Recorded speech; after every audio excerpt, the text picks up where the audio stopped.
Hello. Welcome to the what? Good afternoon, everyone. Welcome to the State TA Day webinar. As always, we will ask that someone confirm that you can see my screen and hear our voice.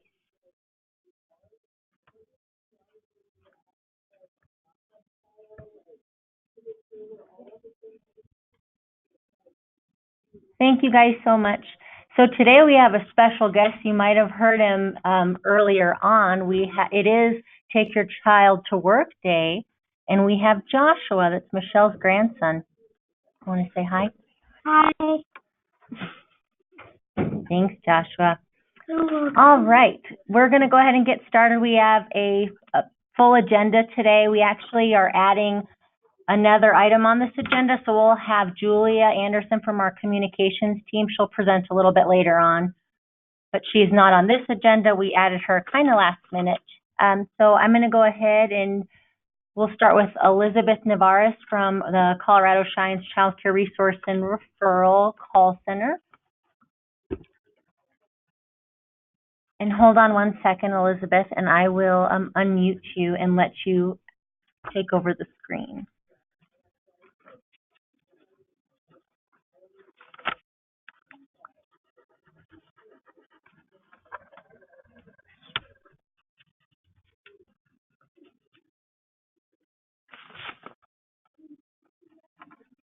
Hello, okay, can Elizabeth, everyone hear me?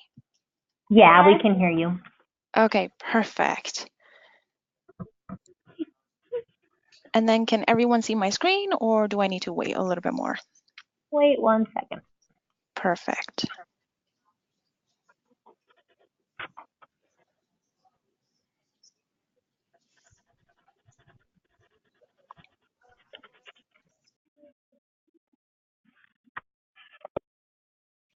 Okay, perfect. Can everyone see my screen?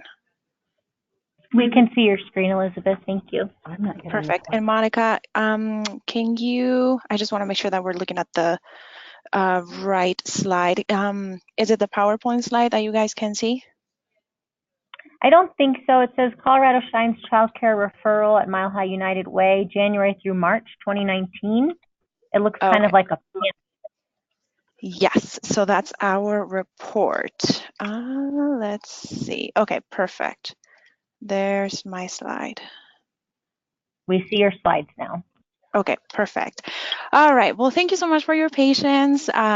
It's great to be sharing with you updates on our childcare line. I have a few items to share with you. The first one is our new quarterly report. This is very exciting for us. As you know, there is a monthly report that I share with all of you, and this includes information on demographics of the clients that we've served, how many clients we've served, and out of those clients, what are their specific requests. And this is also separated by SDA, so it's very detailed. You'll still be receiving that monthly report, but we have compiled a quarterly report, and this one is a little bit more fancy, I would say. And so this is what it looks like. It's a PDF, and it contains quarterly information on our childcare line, and there's a lot of good information to learn from this. So we already have our January through March, so it's this one here.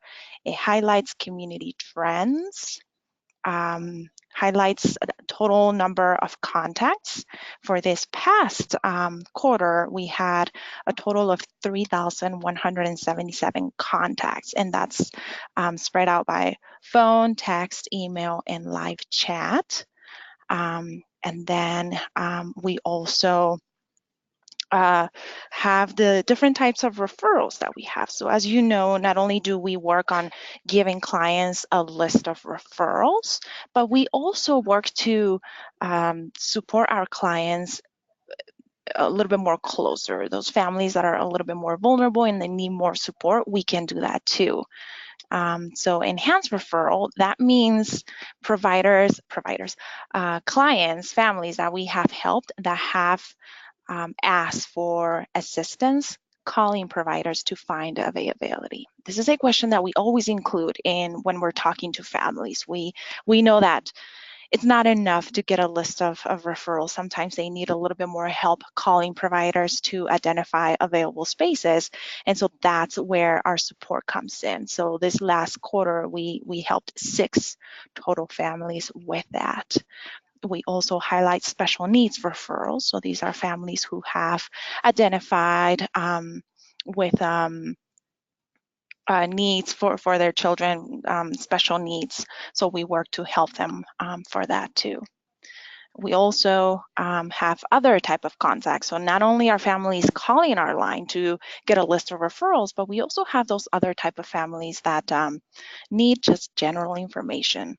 So we have consumer education, intake form requested, meaning families don't have time to spend 10, 15 minutes with us on the phone.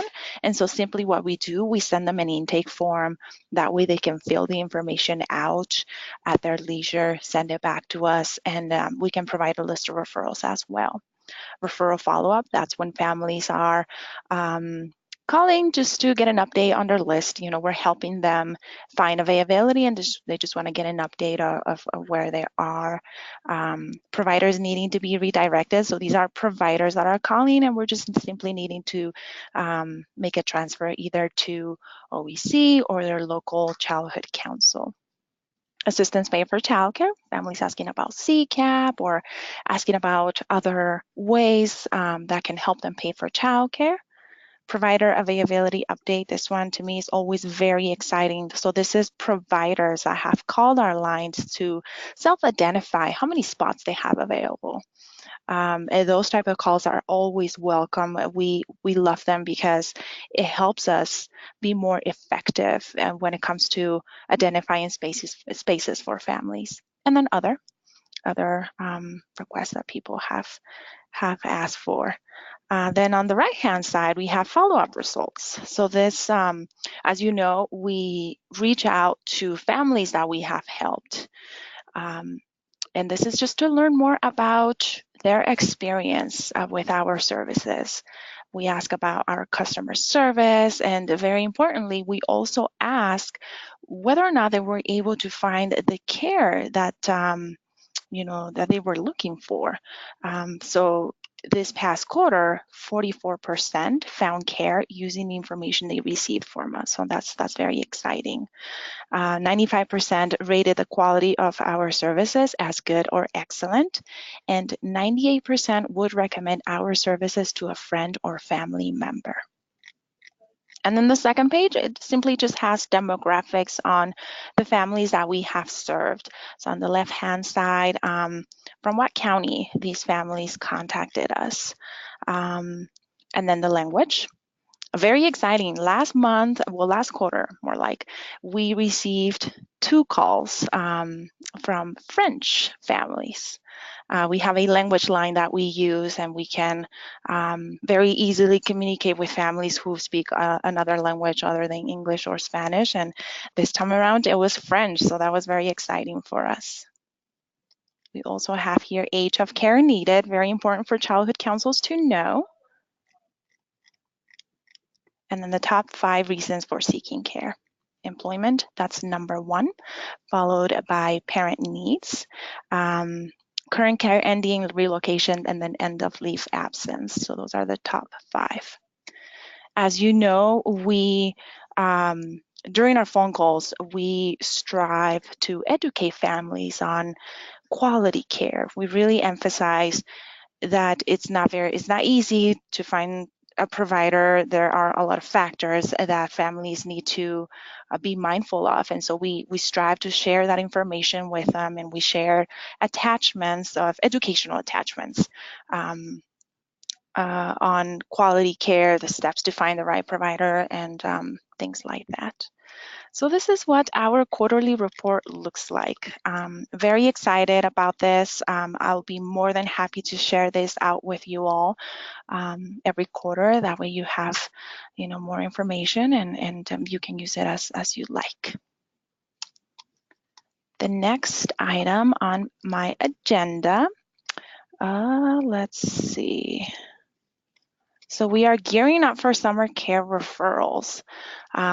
It's that time of year again when families are searching for summer care. So our navigators, we're gearing up for that. And if you have any additional information that can help us identify these type of care easily, please let us know. But this is something that's on our radar currently. We also have a new staff. 211 is growing, and that's very exciting. So is our resource and referral line for childcare. We have a couple new individuals, and we're in training mode, so that's great. We should have them ready to go, ready to take calls within the next few weeks. And then the last item on my agenda is the SDA survey. First of all, thank you so much for your responses. That's definitely very helpful for us. I'm very appreciative that you took the time to take the survey. I want to share general suggestions from you all. So the first one is targeted outreach outside of metro area.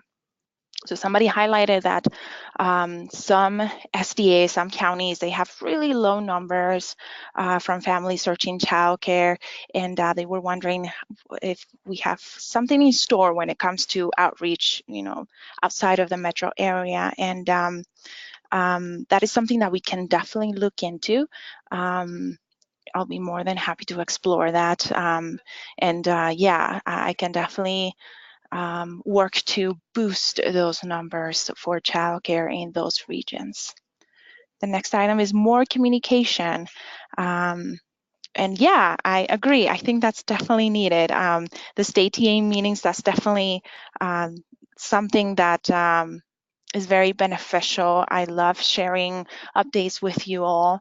So yeah, more communication, that's for sure a plus. The next one, long childcare calls. So somebody highlighted that our calls take pretty long, and if we have a way of sending out referrals to families different ways, or if we can shorten our calls. I agree, our calls take about 10, maybe 15 minutes, depending on the complexity of the situation of the family. And the first thing that we do during our calls, we share with families how long it will take, how long will they be spending time with us on the phone, and we give them the opportunity for either a call back, or we can also send them that intake form with a question so they can fill it out and send it back to us. So that's always something that we include in our conversations with families.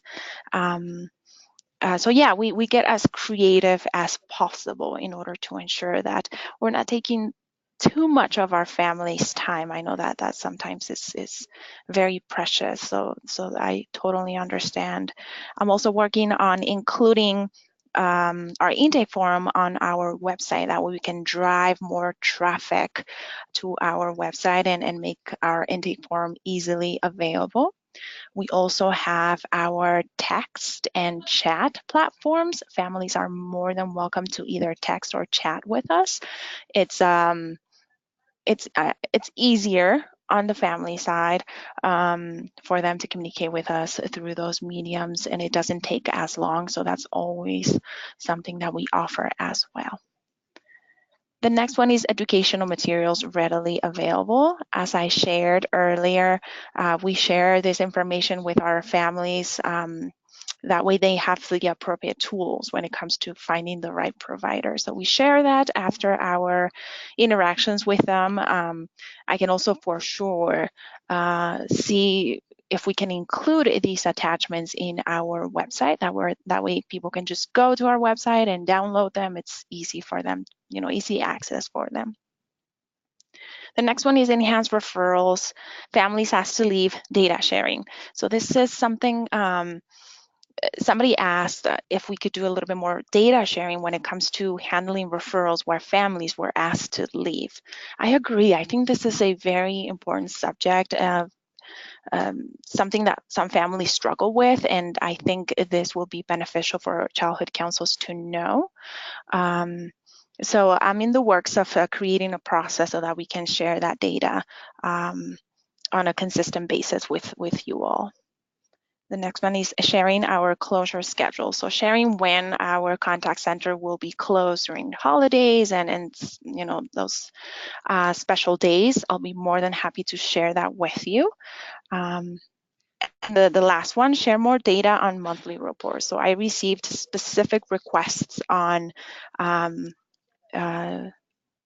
different data for SDAs, and currently I'm in the works of including those specific requests into your tab in that Excel spreadsheet that I send every month, so stay tuned. Overall, thank you so much for your responses. I think these are definitely very helpful. There were other responses that were very specific, and I will definitely work to reach out to you individually so that I can learn more about those suggestions and you know, talk a little bit more on that. But I really thank you. I think this was a very beneficial experience. So stay tuned. A lot of new things coming. So that's always very positive. Do you guys have any questions? Elizabeth, there are a few questions, and we're running short on time, so I'm going to go ahead and read them to you. If you have to get back to us, that's fine too. The one question says, do you track our calls that we give you from providers in our area with vacancies in the provider availability update area as well? So in my monthly reports, I track that. It's in the general tab, so I track that for the whole state. And I think I track that individually as well. I'll check and then get back to you. I think I have that information, but yeah, I'll get back to you, definitely. Okay, and then the next question is, do we give the same number for providers if they want to share their provider availability update? For now, yes, the same number. There will be a different way, an easier way that providers can alert us of their availability. But for now, yeah, the same number. That should be fine.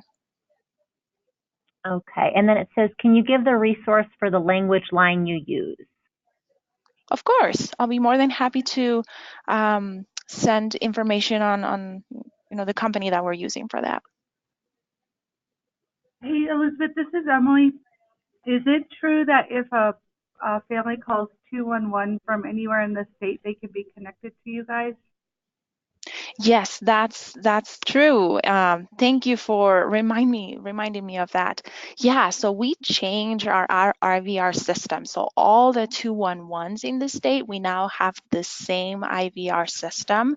And so somebody in, you know, outside of the metro area can dial 211 and easily get connected to our childcare line. That's true.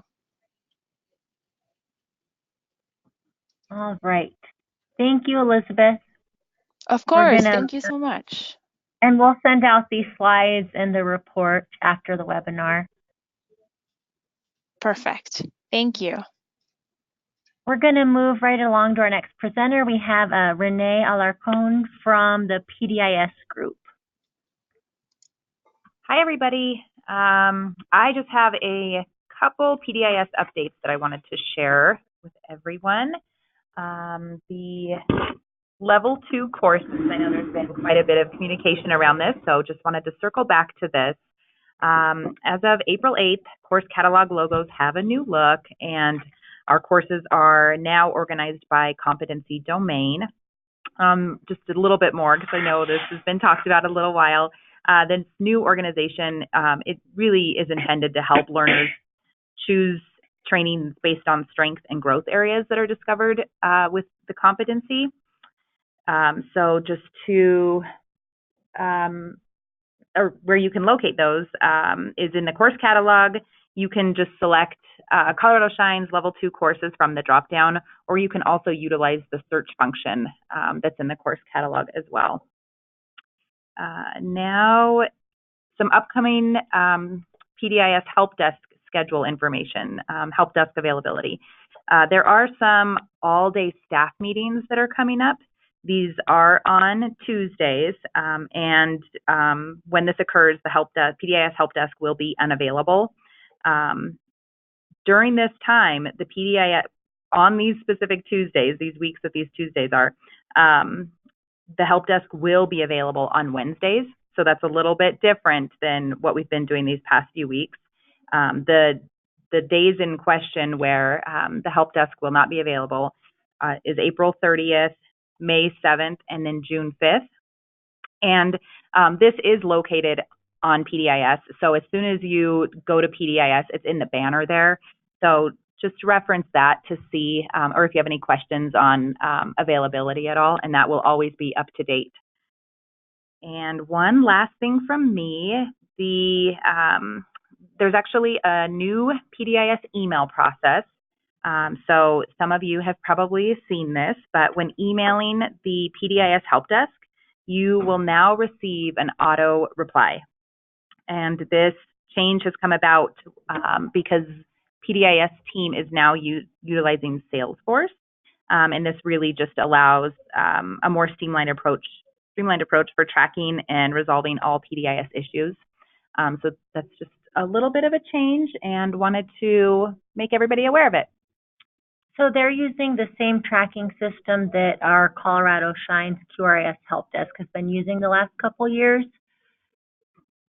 So it should seem familiar to them if they've emailed the QRIS help desk in the past.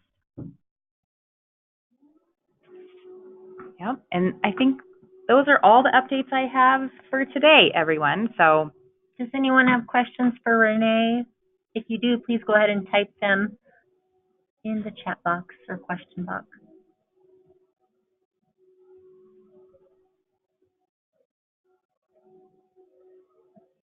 Okay, thank you, Renee. Yep, thanks, guys.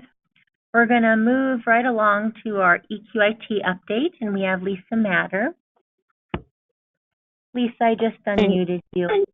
Thank you. And I do have some slides. Can you give me control would probably be the best thing there. All right, please confirm I'm ready, except that I'm on the backwards. All right. Thank you, everybody, for participating today. It's always great to have connections with your early childhood councils. I've had a couple of questions this week, so this is a great time to be connected with you. Monica, can you just confirm that everybody's seeing my slides? Oh, I see Eva has them up. Yes, perfect. Thank you. So just a couple reminders, mostly for this year's EQ grants, but thinking and looking forward into the future. And as you know, we always like to remind everybody why we're here. Our job is to strengthen the knowledge base and skills of those early childhood professionals who are working directly with infants and toddlers, with the thought that that increases the quality of care that infants and toddlers receive.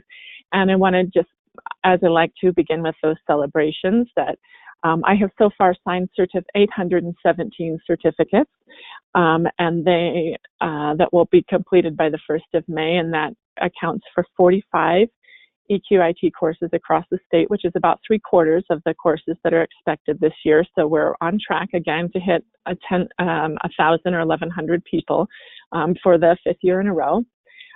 Average class, about 18 people, although we definitely have had some quite a bit larger than that.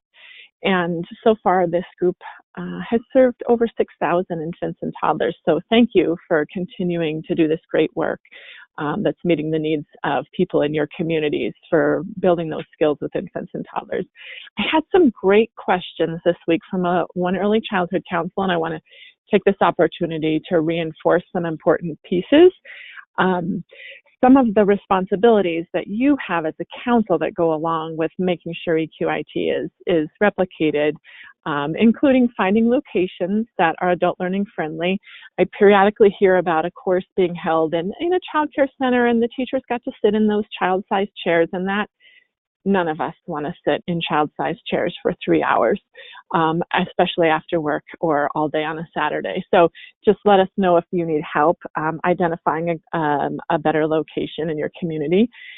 It's been a little bit, sometimes it can be unclear what the attendance policy is. This year has been a little bit crazy. So if you had a Tuesday or Thursday evening EQIT class in the metro area, you had a bomb cyclone, you had another bomb cyclone, and you may have had a safety threat that closed the building that you were having your course in.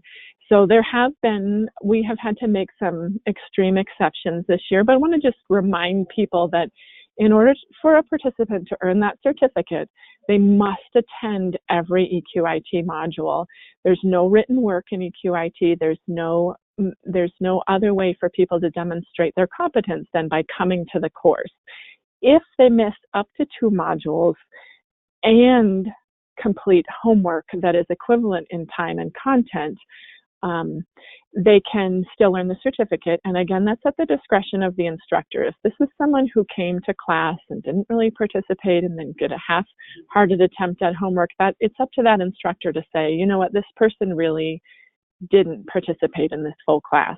And that, again, is at their discretion, because remember that a lot of people use EQIT to meet those early childhood teacher qualifications, which essentially means I'm giving you this certificate because I do believe you are skilled and competent enough to be alone with babies who can't speak for themselves if things aren't going well for them.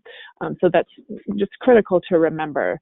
It's not just a pathway to get people qualified, but when we qualify people, we have to believe that they are.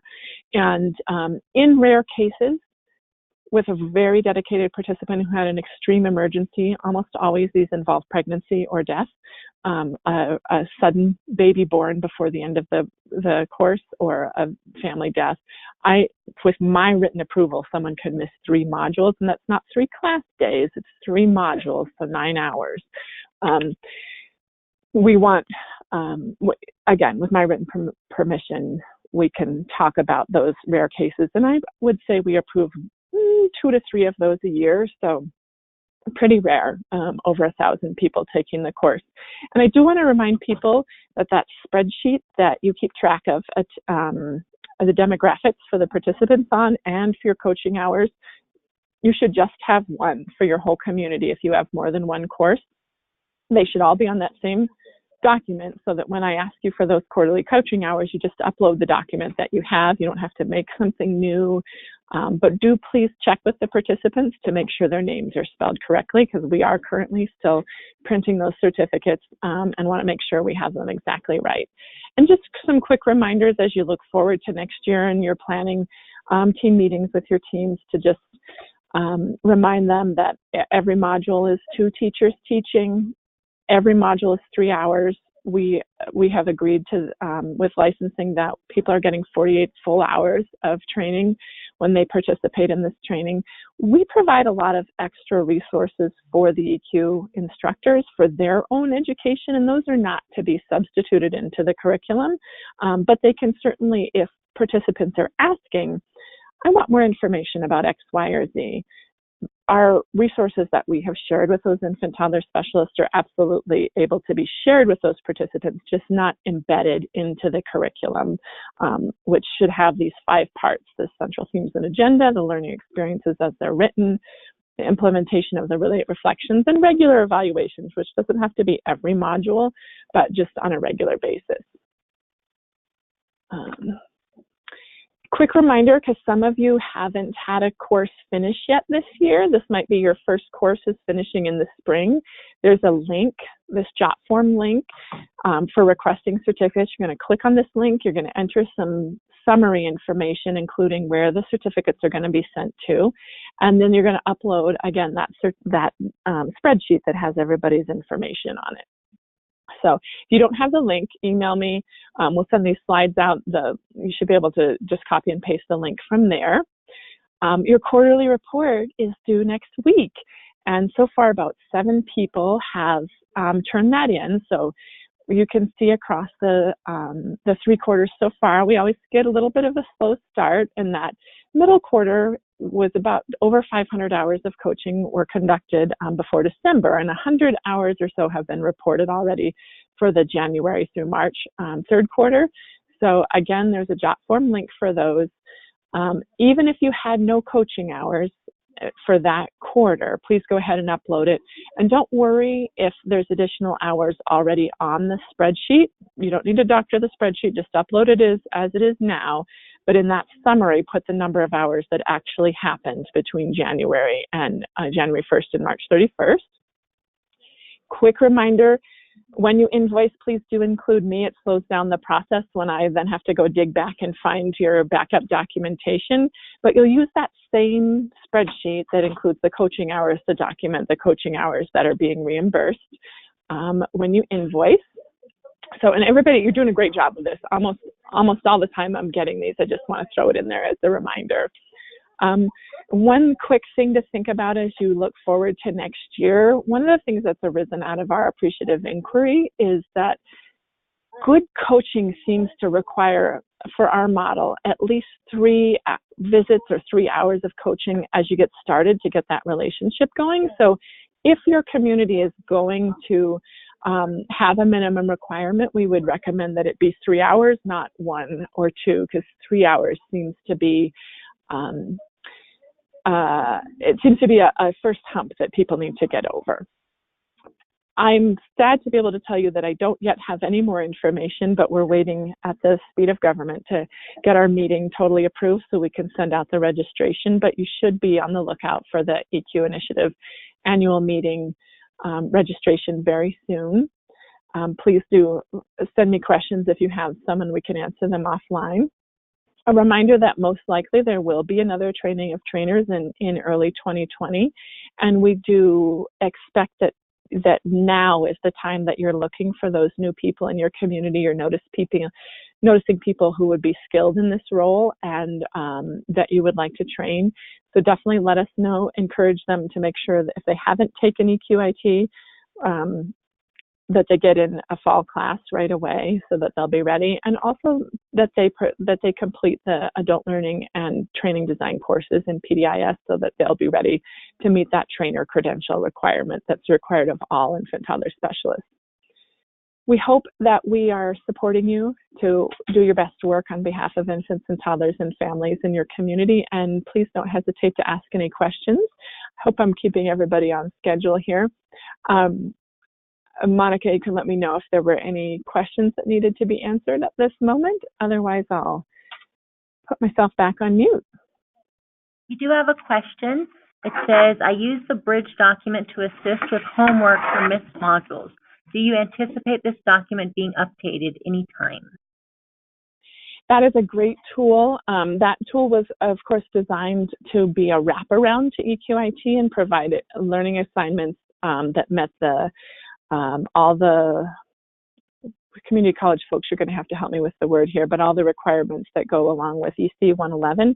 So those are great tools. I also have some other tools that were created in Larimer County as well if people need additional tools. I don't anticipate that will be updated significantly anytime soon. However, if you think it should be, let us know and we'll work on it.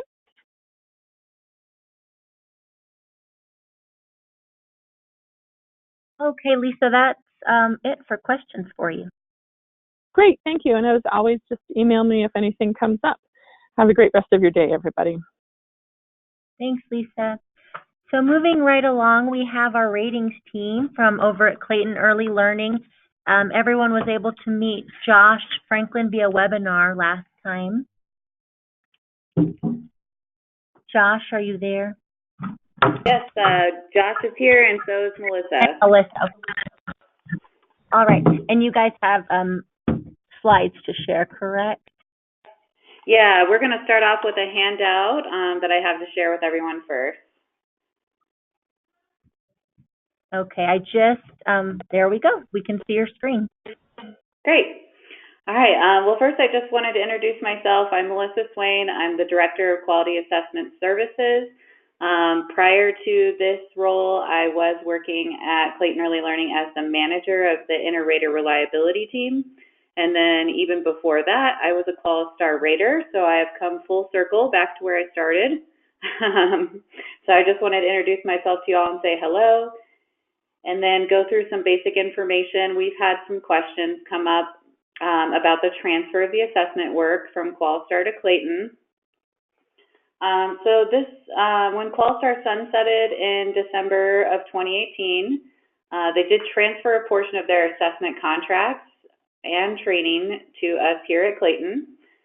And that work launched January of 2019.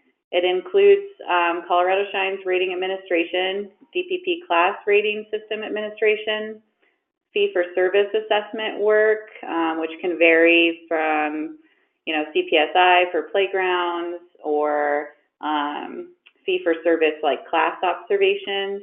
And then we also carried over Qualistar's school age rating administration as well, and some of their trainings, which we're working to revamp and get back out there for the community. Probably sometime in the next fiscal year, we'll start getting some of those out again. And so we get a lot of questions about what's changing. Really beyond having different staff in some positions, not much is changing. As you know, the components and requirements of Colorado Shine, those do all remain the same. Nothing has changed from them changing their vendors. And although we are going to work on updating the most recent versions of the environment rating scales pretty soon, right now we're just in talks of it, so we don't have any set official date for when that's coming. But we are in talks of getting that going, and it is something we're looking into with the state. Other than that, the assessment work generally stays the same. We will change the name of the school age rating. For this fiscal year, we did leave it as Qualistar school age rating. So that will change coming up in the fiscal year. We're still working on landing on a title for that. And then for Denver preschool programs, Clayton Early Learning and Qualistar had already shared this work in the past. So now it's just all housed under Clayton.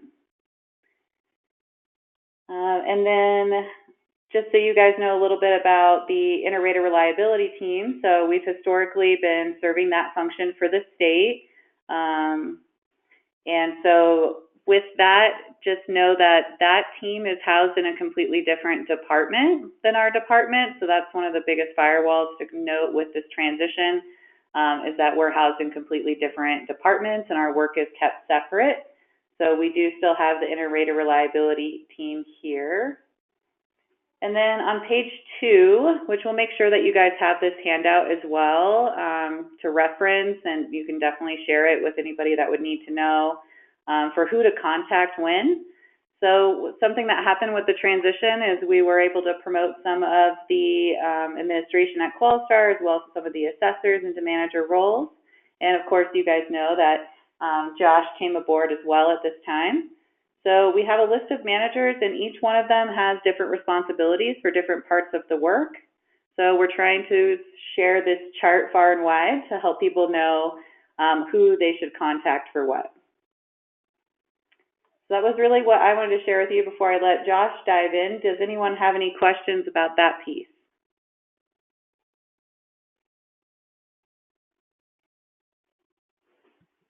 We have one question. It says, is there a new ERS tool for infants and toddlers and family homes, or is it just Eqip? I'll answer this, Melissa, and then you can chime in too. But we are still using the ERS-R tools. We have not moved to the 3 tools yet. I think they're saying, is there? But yes, there is one in existence. Yeah. So in existence, there is a Eqip 3 for preschool, ITERS 3 for infant and toddler, and FICRS 3 is going to be released this summer, which is why we're not shifting anything to the 3rd versions quite yet. We're just discussing that, and we do have, we're waiting sort of on that FICRS 3 to come out as well, because if they're going to update the system overall, then we want to do all 3 at the same time versus doing pieces. So right now we are still using the R versions, just to make sure that that's clear. Thank you. Any other questions? Nope, you can move on. All right. Well, I'm going to turn it over to Josh then. All right. It's great to kind of be back. I think it was 2 months ago. I was very, very green, and I'm learning a lot. And I've talked with a lot of you, so that's great. I'm very open for communication, and I think I maybe stumbled through some questions and maybe gave some conflicting information, and that's based on the best information that I had of my primitive understanding of everything. So just reach out to me. I just wanted to talk quickly about rating and the timelines and some stuff like that, and maybe some frustrations that I've had. So I'm just going to kind of share this. I don't know if you guys have seen this before. I think you probably have. It's some old documents, but when programs are ready, then they submit for Colorado Shines. And just because we submit doesn't mean it's automatically 60 days. And I think that's been a message that's been out there. So it could be 60 days, it could be 6 months, could be a lot of different things. So it's not an automatic, but when programs are ready, then they submit. 60 days prior to the rating, we will contact you. And I know that probably hasn't happened for programs rating in May and April as a formal thing. I've probably reached out to a lot, but I've kind of figured out the schedule and everything, and we're next week we'll be notifying every July program, and going forward that'll be a 60-month, that'll be an automatic generated email.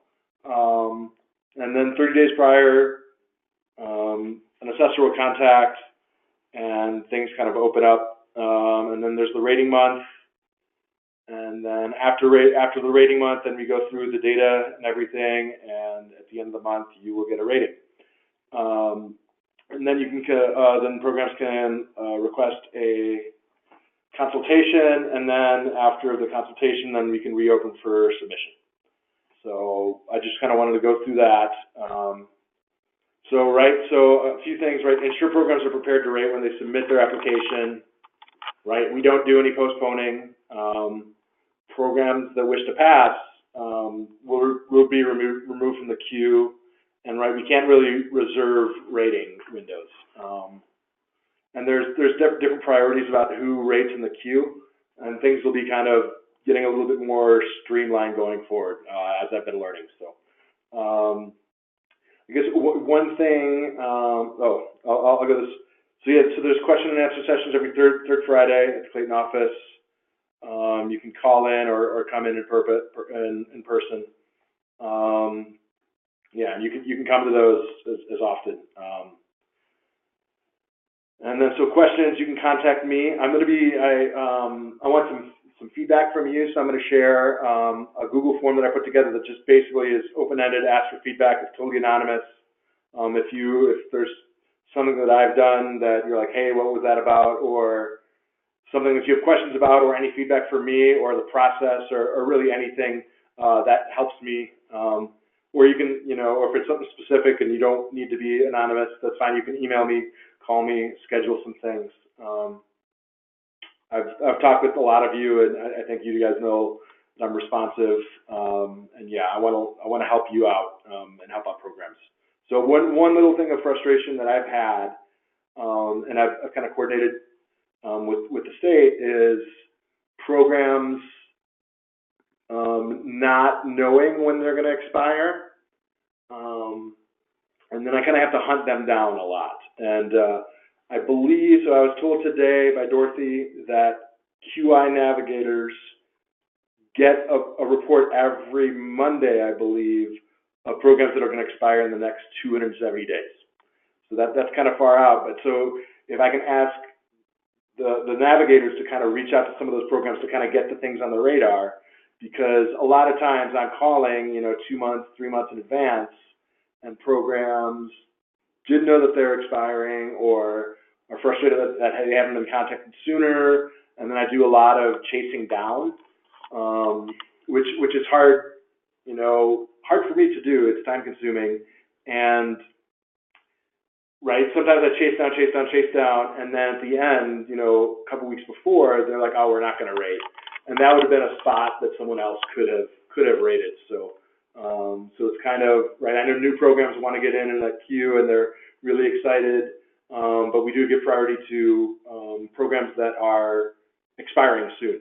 And another thing, just to put it out there, is, if a program is, say, expiring in August, August 31st, they will be rating in July, okay? Because then we process all the data in August, and then at the end of August, that'll be the expiration date for the next.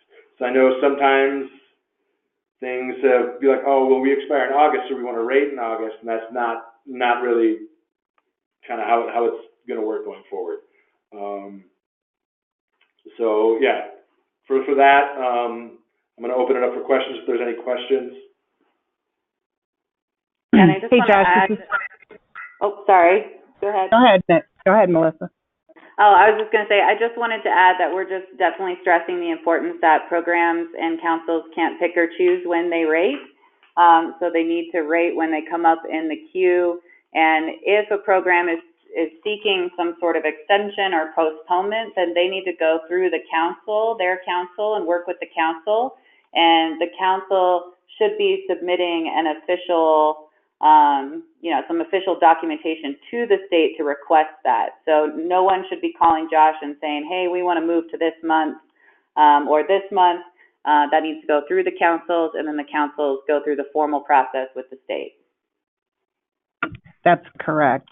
So this is Karen. I'm reading a question about, there was a question as to whether or not programs receive notification, whether it's going to be 60 days or 6 months is the basis of the question. But basically, once that program is ready and they push that L3 through 5 submit button, they get an automated email that says exactly that you, thank you for submitting your application, and that it could be 60 days or 6 months, but that you'll be contacted prior to your rating once you come into the scheduling process. So we're happy to share a copy of that letter for you guys to see, that we can include that with the materials. We're getting some feedback on the phone if we could get folks to mute themselves. I think it's the computer, the speakers. Sorry, it might actually be me. And then there was a question on who do we call for the Q&A each month? So Josh, do you want to provide information on the call-in on that? So yeah, Maria Dolan, and that's on that handout that Melissa is going to share. So she kind of runs that, her and Thierry, and I think me and Danielle, our new data associate, we'll be kind of handling those. So, but Maria Dolan runs those. So. There was an additional question about how the QI NAVs are receiving the report, and yes, it is by email. I believe it's coming out under Dorothy Montana's name. I will verify that for you guys. But she runs a report every Monday and sends it out to the list of folks that are listed as QI NAVs with user licenses QI NAVs. So that's how that email goes through that. And this is just a PSA. So if your QI NAVs haven't actually put their name in under the account record in Salesforce, just another reminder to do that, because any communication about those particular programs will go to the QI NAV as well. So if they want to stay intimately updated on any communications that are happening within a licensed program, all they have to do is put their name in the account record for their programs in each ECC. Let me see. So yes, Sandy confirmed that the email is coming out under Dorothy's name. Thank you, Sandy, for doing that. And Lilith wants to connect with you, Josh, so I'll let you guys do that offline. So other than that, any other questions? And I do want to reiterate the policies that Melissa and Josh are indicating are those of the state, asking them to follow that procedure and process. So again, as you provide feedback to Josh, which is great that he's giving a feedback form on process and things of that sort, he'll share that with us as well. And if there's an efficiency that we can, look at, we are happy to do so. So thanks again for doing that. Yeah, and just give me any feedback, right? It can be, I was a high school math teacher for a long time, so when I asked for feedback, I got some nasty stuff, and, about my beard or my hairline or anything like that. So if you want to do that, that's fine, or just anything. Just give me some feedback, and that helps me improve. And then one other thing that I deal with a lot is when programs are submitting, they get their application complete, but then they need to hit that submit L3, L5 button. and that just kind of submits everything because they said application is complete, and it's on the front page of their dashboard on the bottom right. And a lot of the emails that I send out, I look and that hasn't been done, so I do a screenshot and I circle it and I just said, everything looks great. Can you please submit this? So if you guys could, if people could communicate that with programs too, that's just one little extra step that a lot of people get snagged on. So that would just be helpful, I think, to the programs and, to me tracking programs down. So. All right, we don't have any more questions, Josh. Thank you guys so much. Thank you, Melissa. Yes, thank you for having us. Thank you. Okay, moving right along, we have Julia Anderson from our communications team. Welcome, Julia. Thanks, Monica. Hi, everybody. I'm Julia Anderson. I'm the communications specialist for the Division of Early Care and Learning, and I also do a lot of work with Colorado Shines, of course. So I have a few things I just want to update you guys on. First of all, we're going to be running a digital ad campaign for Colorado Shines, and so that'll be very present both on Google but also on social media, especially Facebook. We're really excited about this campaign. We have original photographs that we took in a childcare center, so it should be really dynamic. But we just wanted to encourage everybody to share those posts when you see them, when they pop up on your page, just so we can continue to get more traffic to our Colorado Shines page and more engagement. Our engagement has been up in the last month, which is great, and we just want to really keep that momentum going, especially with this campaign. So that's exciting. And then the other thing I wanted to talk about is the Behavioral Health Task Force that the Colorado Department of Human Services is launching. So on April 8th, Governor Polis directed CDHS to spearhead the Behavioral Task Force. And what it will do is it will author a statewide strategic plan to transform Colorado's behavioral health system with the goal of enabling every Coloradan with behavioral health conditions or in crisis to receive the services and support they need in order to live safe, productive lives in their own community. And so as stakeholders, we wanted to invite you to be a part of the task force. There's a great opportunity to be involved. They're looking for people who, have a balanced perspective and diverse perspective on these issues, such as consumers and families dealing with behavioral health issues, key executive agencies representing state and local government, criminal justice experts, advocacy groups, behavioral health experts, and care providers. So the membership will be capped at 25 individuals, and they'll be accepting applications through May 5th. If you haven't received the stakeholder letter or a link to the application, you can either contact me at julia.anderson@state.co.us, and Monica can send that information out. But this information will also be in our, I just volunteered, Monica. But there'll also be an article in our weekly newsletter tomorrow that will have all this information for you and a link to the application. So we're excited about this, so we encourage you to get involved and apply. Then I have one more thing. Of course. Yes, you do. So you may have received some information about a study that CDPHE is doing about suspensions and expulsions. We're really trying to get provider feedback so they can figure out how we can best support providers and provide resources to them when they're encountering challenging behaviors. So I just wanted to remind you to please encourage providers to participate in the survey. They've extended the deadline to May 13th. And in order to participate, they'll need to contact Jessica Roosh. And this information will also be in the weekly newsletter tomorrow, just to kind of remind you. I also posted on our Facebook page earlier this week, and we'll probably post it again tomorrow. So share that out.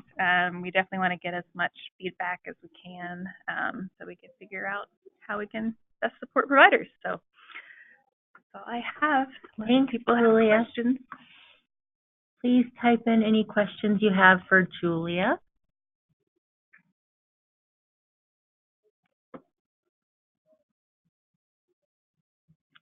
Well, in the meantime, as all of you know, the Colorado Shines QI application deadline was April 15th, so programs can no longer apply for Colorado Shines QI funds. We did allocate just under $3.5 million, so good job, council. And that's in Colorado Shines QI funds. And then if you remember those hardship funds for those programs with the CCAP fiscal working on their level 2, we allocated $28,000. So those funds have just been allocated. They have not been spent. So remember, you have until June 30th to get those funds spent and help programs with professional development and purchasing materials. As far as spending goes for this state fiscal year, please look at your budgets. If you need to do any type of budget revision, remember that's going to be under 10%, moving money around under 10% of your final budget. You need to do that by May 6th, and you can just send that to your QRS coordinator. Does anyone have questions about that? Okay. So Emily's going to talk a little bit about the SRQIP rules, and because of the new SRQIP rules, we've changed the hardship eligibility for next state fiscal year, and we'll talk about the hardship a little bit later. Okay, Emily.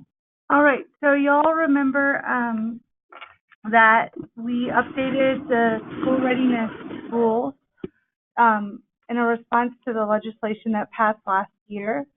These rules passed out of state board in January of 2019, and it really talks about who's eligible for funding, and then also what does it look like to continue to improve or maintain your high quality ratings. So the big thing that's important for us here is if we can scroll down to the first page of the rules. Tell me where. Oh, it's on the very first page. Oh. Is that in order to be eligible for hardship funding, a program that would apply would need to have served a child or a family that meets this definition of hardship. So there's about 11 things on here, and it goes actually down to the letter L. And you'll note if these are familiar to you, it's because, or maybe it's just K. Yeah, it's just K. It's because it's in the Colorado Preschool Program too. And one of the comments we received when we were doing the rule update was the appreciation of how broad the hardship definition was. So in light of this updated hardship definition, we've been able to expand the eligibility of hardship. So you all have been hopefully receiving, starting to receive your contracts this year that have the Colorado Shines business rules. And in those contracts and in those business rules, you'll notice that there are 4 ways that a program could be eligible for hardship funding. So the first way is what you all know and love, which is a level 1 with an open CCAP fiscal agreement who's actively working on a level 2, and the hardship funds would help them get there. The second way is for a level 2 or higher program that does not have a CCAP fiscal agreement, but getting some hardship funding would help them figure out how to work through that process. So an example might be if a county requires insurance, you cannot use the quality dollars to pay for the insurance, but you could use it to provide some sort of business coaching so that the provider could figure out how to leverage the quality dollars for something that it's eligible for to free up enough money in their operating budget to purchase that policy. So in both of these scenarios, what that would look like is you would get half of the hardship funding up front, and then when the provider achieves what the goal of the hardship exception is, i.e. either an open CCAP fiscal agreement or that level 2, they'd get the second half of the funding.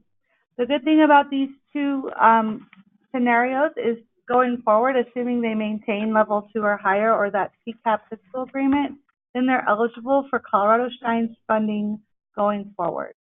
Similar to the previous year, or this current year, I guess, hardship funds are a one-time funding option. So be strategic when you apply on behalf of your programs to open up the application. The last two scenarios are for programs that do not have a CCAP fiscal agreement, but are either need to maintain their high quality rating because it is expiring, or would be willing to rate high quality by June 30th, 2020. So thinking through, looking at your level 2 sites, who's good to go or could use some coaching and would be good to go and be willing to submit for that rating. In order to rate by June 30th, that would mean that the program would have to submit for a rating no later than January 31st, 2020, because they would have to rate in, wait, isn't it January 31st? No, not necessarily. Okay. It's like April at the latest, but we'll clarify all that for you guys, and we will work with Clayton on making this a priority. Yeah, so, but it's really these programs that, or if you have a level 3, 4, or 5 program and their rating is expiring after, this funding doesn't go into effect until July 1st.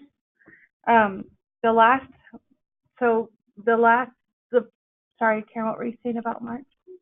Oh. It's actually March that they'd have to apply. We'll get you some of that additional information. But if their alternative pathway is expiring or their rating is expiring during the state fiscal year and they are going to maintain or increase that rating, those would also be eligible.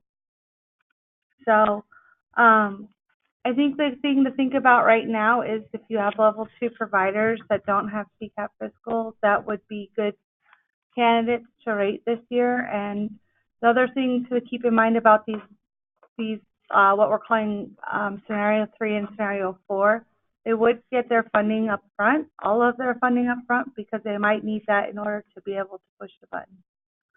So think through your programs and work with your coordinator on, I know that I'm meeting with folks in my region to figure out like who are these candidates that would potentially be eligible for this funding. So again, the programs that would be eligible need to be serving children that meet that eligibility criteria we showed you in the rules, and then also be willing to either rate, maintain their rating, open a fiscal agreement, or move up to that level 2, depending on which scenario. And the question is, are option 3 or 4 offered only once as well? Yes. So hardship funding is one-time funding. So one of the things you should think about if you're going to work with programs, especially in options 3 and 4, if they're not going to be eligible for CSQI with that open fiscal agreement, what is the sustainability planning for them to maintain that high quality rating if they're not going to be able to qualify for that CCAP fiscal? So I think thinking through what processes and what things you can support the director and the teachers to have in place so that they can continue to maintain their high quality rating. So our hope with this new eligibility criteria is to reach more programs with those QI dollars. Keep in mind that if a program has a CCAP fiscal agreement and they're a level 2 or higher, they can still apply for just, I guess, regular Colorado Shines QI.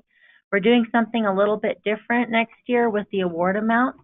The award amounts will stay the same, but the indirect will not be taken out of the award amount. So for those councils that have a 10% indirect or 30% indirect, that will not be taken out of the award amount for the program. So if you're a home provider, it'll be on top of it, like it was in Race to the Top.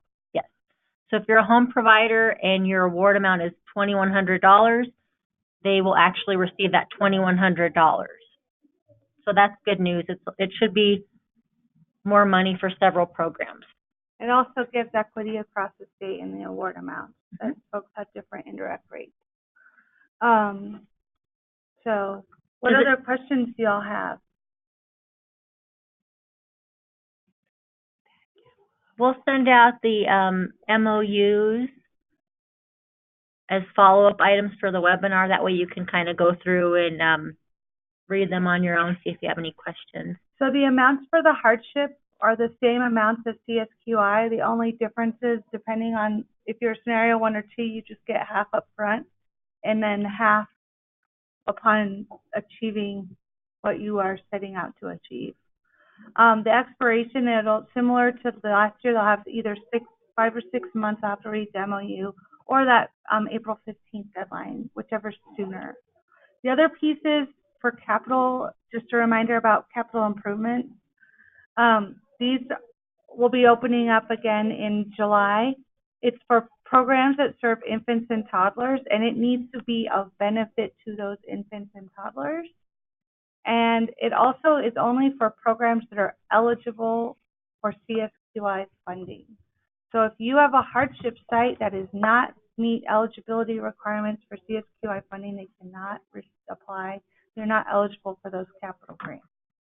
We're working on a little bit of a checklist and a toolkit for you guys where you can see a checklist, have a quick overview, and maybe some examples of what we've been looking for to help you in preparing those applications.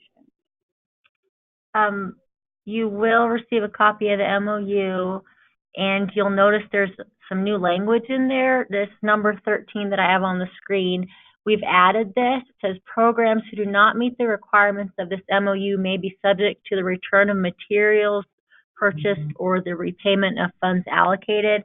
So that's new language that we added, just so programs know that they can be held accountable for those funds if they decide not to go through their rating within that 18 months. And that's, a lot of that's based on feedback we got from you guys too, just, you know, what do I say to them, or what do I do if they sign an MOU with you and then before the 18 months is over, and especially because we cross fiscal periods, which is a bit of a challenge, you know, then they don't want to renew that next time around and haven't followed through. So we just wanted that to be in there. It's not our intent to be running around town grabbing materials out of programs and things of that sort, but it is kind of that extra piece of language that really kind of helps them understand that this is something they do need to follow through on. We have a question. It says, will this new addition apply to the existing programs that are, I think the question's asking that if programs that have already signed an MOU need to comply with this number 13. Just as you're renewing your MOUs, you'll include the new one. I also think the other question is capital improvements must also be tied to license requirements. So yes, there needs to be some sort of health or safety need or quality need. So generally speaking, we talked about it on the webinar that I did with Tracy to support the sugar work, NEC Connect, but you know, we have some examples of like old worn out flooring, right? We won't do flooring through the whole house, but we could do flooring where the kids are where it's licensed. It does help to have a licensing concern in terms of this permanent structure. Another issue might be something like egress windows if kids are being cared for in a basement. That would be a great example.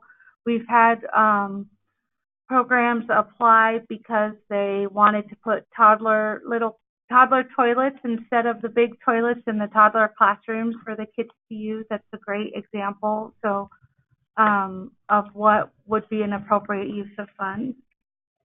But it definitely needs to be supported by the licensing specialist and the coach.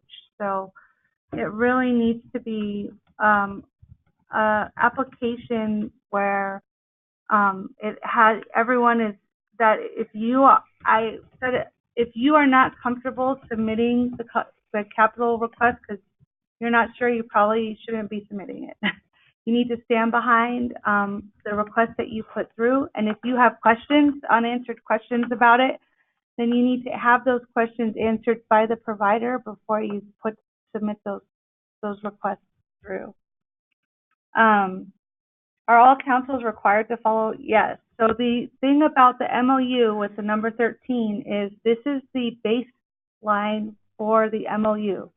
We do have councils that customize an MOU or have an amendment that strengthens the language, but this is the floor.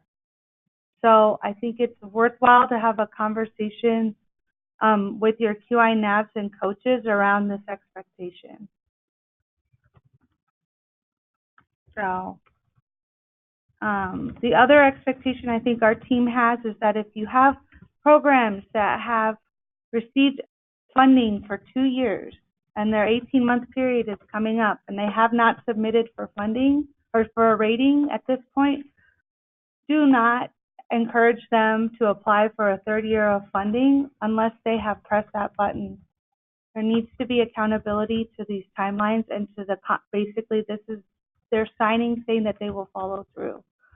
So our team is also looking to that to make sure that programs are following through on meeting these deadlines.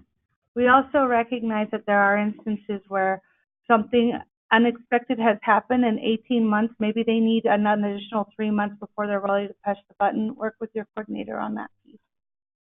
We have a question about sharing the MOUs, and I'll send those out tomorrow. Yeah, we'll send out the new MOUs tomorrow with all the follow-up items from the webinar, so you'll have access to them. And then you can customize it. Other than that piece, they really haven't changed. Yeah, the hardship one just updates the different scenarios, but it's pretty much the same language as it's been before. Does anyone else have questions about the Colorado Shines QI funds this year or next year? The other thing to think about with your programs is I know that there have been councils that have had sometimes, providers who cancel sessions with coaches and things like that. It's okay to build into their agreement that they have to meet with their coach before it. So don't hesitate to use the MOU and really as an opportunity to walk through with providers the expectations of receiving the quality dollars. Okay. So, we have one more question. We need to enter our budget amounts in sugar. No. Only the indirect and your coaching rates, and then you do need to open your application, and we'll let you know when those are ready for you. But you do not have to enter budget amounts, just indirect and coaching rates. And then with the application, one thing to think about is if you want the default requisition to be QI or coaching, and those are kind of the big decisions that's the big decision you have to make. And right now we do have the EC Connect team. They're working on kind of a how-to guide to make it easy to update those funding streams. And we're going on year 3 of updating the funding streams, where we put in the coaching amount, or I guess the rate. Yes, thank you. The coaching rate and then the indirect amount. So it should look familiar once you log in, and we'll have a guide as well. It'll take you approximately 3 minutes for both funding streams. So that's something to think about too, about your coaching rates. If you need to, looking at this year, the coaching rate, is that the right rate to continue for the next year? Do you maybe need to look at redoing the coaching worksheet? So something to think about too, so that when the funding streams are released, you're ready to go. We're hoping to get the funding streams ready for you guys in the next few weeks, so that you can actually, as you're talking with programs about spend down, if you can set them up early, maybe encouraging them to go ahead and reapply for next year for the programs that you think would want to participate. Do we have any more questions about that? And obviously, to reach out to your QRS coordinator. So we'll move along to our CSTAT goal, which is our WIG goal to increase the number of high-quality programs in the state. I'm trying to pull that up now. And remember, you guys have access to this form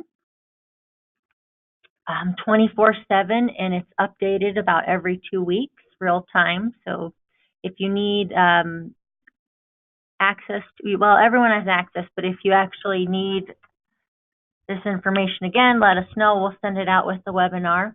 So currently we're at 24.7%. When we presented at CSTAT, we were at 24%. So you guys are doing great. Thank you very much. Keep up the good work.